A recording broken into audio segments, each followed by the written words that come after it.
संयम योग का वर्णन है। युञ्जन एवं सदात्मानं योगी नियत मानसा शांतिं निर्माण परमां मत संस्थाम अधिगच्छति। भगवान कहते हैं कि जो व्यक्ति संयत चित्त से अपने मन को हमेशा परमात्मा में लगाता है और वह चिंतन करते हुए निर्वाण रूपी परम शांति को अंत में प्राप्त कर लेता है। 6वें अध्याय में आत्म संयम योग है। शरीर को हम जैसा बनाना चाहें अपने प्रयत्न से बना सकते हैं। हम जो कुछ भी खाना चाहें, जैसे अपनी दिनचर्या बनाना चाहें, थोड़े से प्रयत्न से वो बन जाती है। और इसलिए हमेशा हमारा ये जो मन है परमात्मा में लगे, इसका यदि हमने ध्यान रखा तो हमें क्या चाहिए इसका ध्यान परमात्मा स्वयं करते रहते हैं। और बहुत से व्यक्ति ये होते हैं जो अपने मन को संसार की वस्तु में लगाते हैं कि सब लोग मेरा सम्मान कैसे करें, सब लोग मेरे को महान कैसे कहें। इसमें फंसा हुआ होता है तो वह हमेशा इन चीजों का चिंतन करके नीचे गिरते जाता है। परंतु जिसने अपने मन से परमात्मा का चिंतन किया, उसके पीछे परमात्मा पड़ जाते हैं और उसको कहाँ बिठालना है, कैसा सम्मान दिलाना है, ये परमात्मा स्वतः सोचने लगते हैं। हम जब सोचते हैं तो नीचे की तरफ जाते हैं और परमात्मा जब हमारी फिक्र करते हैं तो हमें ऊपर ही ऊपर उठाते रहते हैं। और इसलिए हमारा मन संसार की वस्तुओं में नहीं बल्कि परमात्मा में लगे।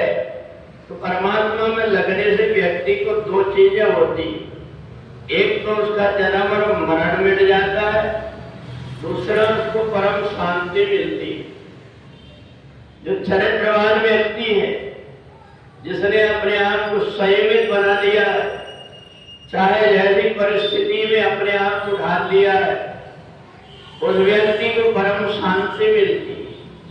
बहुत से ऐसे व्यक्ति होते हैं जिनको यह अभिमान होता है कि मैं दूसरों से श्रेष्ठ दिखूं, और यदि उसको कोई मौका नहीं मिलता तो मन ही मन में परेशान होते रहता है। परंतु जिस व्यक्ति ने अपने आप को ऐसा बना लिया है कि जिस प्रकार की परिस्थिति आएगी मैं उसमें अपने आप में आनंदित रहूंगा, ऐसा मान करके अगर जिस व्यक्ति ने अपने आचरण को, व्यवहार को बना लिया, इसी को आत्म संयम योग कहते हैं। जिस व्यक्ति ने अपने आप को अच्छी तरफ चलना सिखा लिया, वो अपनी आत्मा का मित्र है। और जिस व्यक्ति ने अपने आप को संसारी प्रपंच में फंसा करके आत्मा का उद्धार का उपाय नहीं किया, वो आत्मा का शत्रु कहलाता है। और इसलिए ऐसा व्यक्ति जो संयमित होता है, उसका उठना, बैठना, बात करना, जितने भी प्रकार के क्रियाकर्म हैं, उसको देख करके कोई भी ये समझ जाता है कि सज्जन व्यक्ति। और इसलिए अपने जीवन में एक बात ध्यान रखें कि जब तक हम अपने शरीर को साधेंगे नहीं, ये शरीर विषयों का घर है, इसमें कई प्रकार के कचरे आ जाते हैं। इसलिए इन इंद्रियों को हमेशा परमात्मा में जब हम लगा करके रखते हैं, कचरा नहीं आ पाता। जैसे रोज कोई व्यक्ति झाड़ू लगाता है तो कचरा नहीं रह पाता घर में, ऐसे ही अपने मन को जो परमात्मा में लगा करके रखता है, संसार का कचरा उसके मन में नहीं आता। ये संसार का कचरा हमें कहीं का नहीं छोड़ता, इसलिए इस कचरे को साफ करने के लिए परमात्मा का चिंतन करना पड़ता है। देवताओं ने, आदि शक्ति भगवती जगदम्बा ने महिषासुर का वध करके उनको जब अभय कर दिया तो देवता भूल गए कि हम विपत्ति में पड़े थे तो उस समय कितने परेशान थे, सुख और आनंद में रहने लगे। सुख और आनंद में जब रहने लगे तो उस समय पर फिर से एक विपत्ति आ गई। चंड और मुंड नाम के दोनों असुर देवताओं को परेशान करने लगे। कई प्रकार से उन्होंने कोशिश किया, परंतु चंड और मुंड से विजय प्राप्त नहीं करते थे। तब उन्हें फिर भगवती जगदम्बा की याद आई। आदिशक्ति भगवती जगदम्बा को पुकारने लगे। आदिशक्ति भगवती जगदम्बा ने कहा, मैंने पहले ही कहा था कि जिस सीढ़ी से व्यक्ति ऊपर चढ़ता है, अगर उस सीढ़ी को नष्ट कर देता है तो एक दिन चक्राचूर होना पड़ता है।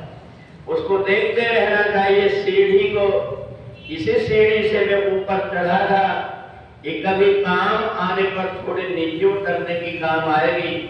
अगर इस सीढ़ी को मैंने नष्ट कर दिया तो ऊपर न गिर करके मेरे को चक्राचूर होना पड़ेगा। आदिशक्ति भगवती जगदम्बा ने कहा, तुमने कहना ना मान करके और अपने अभिमान में चूर हो गए, इसलिए तुम्हारी ये दशा आई। कहा, माता हम तो आपके बालक हैं, आप हमारी मदद करो। आदिशक्ति भगवती जगदम्बा जैसे मुस्कुराने लगी तो उनके नेत्र के बीच से भौं से आदिशक्ति भगवती जगदम्बा विकराल रूप से प्रकट हो